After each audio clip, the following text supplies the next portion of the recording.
रायगड जिल्ह्यामध्ये झालेल्या मुसळधार अशा पावसाचा फटका अनेक भागांना बसलेला आपण बघतोय। नागोठणे रोहा या मार्गावरती भिसे खिंडीमध्ये दरड कोसळली आहे आणि या मार्गावरची वाहतूक सध्या पूर्णपणे ठप्प झाली। दरडीमुळे नागरिक आणि प्रवाशांची मोठी गैरसोय सुद्धा होतीये।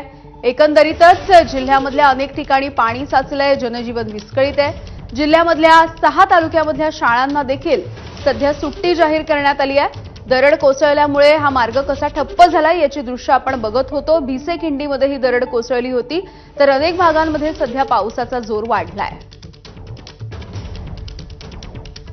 रायगड जिल्ह्यात आज सकाळपासून मुसळधार पावसानं जोरदार हजेरी लावली आणि त्यामुळे रायगड जिल्ह्यामधल्या अनेक सखल भागांमध्ये पाणी साचल्याचा प्रकार समोर आलाय। मुंबई गोवा महामार्ग देखील या मुसळधार पावसामुळे ठप्प पडल्याचं पाहायला मिळतंय। नद्या नाळे देखील तुडुंब भरून वाहताना पाहायला मिळतात आणि त्यामुळे आपण जर बघितलात तर आज जिल्हा प्रशासनानं अलर्ट म्हणून सर्व शाळांना सुट्टी दिलेली पाहायला मिळते। जिल्ह्यातल्या 6 तालुक्यांमध्ये आता जिल्हा प्रशासनानं शाळांना सुट्टी देण्याची जे आहे ते आवाहन केलेलं आहे आणि त्यामुळे कोणताही अनुचित किंवा कोणतीही दुर्घटना घडू नये यासाठी जिल्हा प्रशासन अलर्ट मोडवर असल्याचं पाहायला मिळते। सकाळपासून जोरदार मुसळधार पावसानं हजेरी लावलेली पाहायला मिळते। जिल्ह्यातल्या अनेक नद्या आहेत त्या देखील दुथडी भरून वाहत आहेत। रोहा तालुक्यातली कुंडलिका नदी असेल, महाड तालुक्यातली सावित्री नदी असेल, या इशारा पातळीपर्यंत पोहोचलेल्या आहेत आणि त्यामुळं या पुढील काही तासांमध्ये पावसाचा जोर जर कायम राहिला तर मोठ्या प्रमाणात पूर परिस्थिती निर्माण होण्याची दाट शक्यता वर्तवण्यात आलेली आहे।